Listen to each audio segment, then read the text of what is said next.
Shalom Bapak Ibu Saudara yang dikasihi Tuhan Yesus Kristus.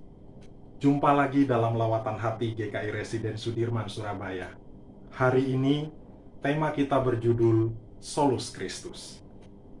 Bapak Ibu Saudara, mungkin ada banyak di antara kita baru mendengar istilah Solus Kristus. Istilah ini lahir di abad ke-16. Solus Kristus merupakan ajaran, pandangan dari para reformator gereja pada masa itu. Ketika mereka mendapati bahwa gereja masa itu beranggapan dan berpandangan bahwa orang-orang suci dan juga Bunda Maria merupakan perantara juga yang sama seperti Kristus untuk membawa kita kepada Allah. Para reformator menyampaikan ajaran Solus Kristus ini. Ajaran yang menegaskan bahwa hanya Yesus Kristuslah perantara antara kita dengan Allah. Hanya Yesus Kristuslah jalan yang membawa kita kepada Allah. Bapak Ibu Saudaraku, hal yang sama kita dapat jumpai dalam surat Paulus kepada Timotius. 1 Timotius pasal 2 ayat 5 dan ayat 6 berkata demikian.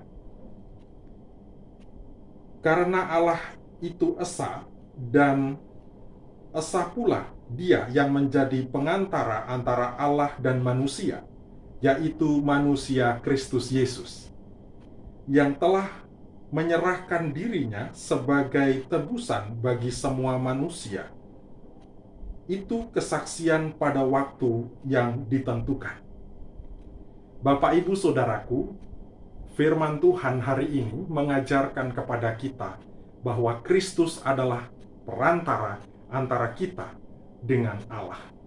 Dan hanya kepada Kristuslah seharusnya kita setia, dan hanya kepada Kristuslah kita harus taat. Hanya kepada Kristuslah kita menyerahkan seluruh hidup dan pergumulan hidup kita.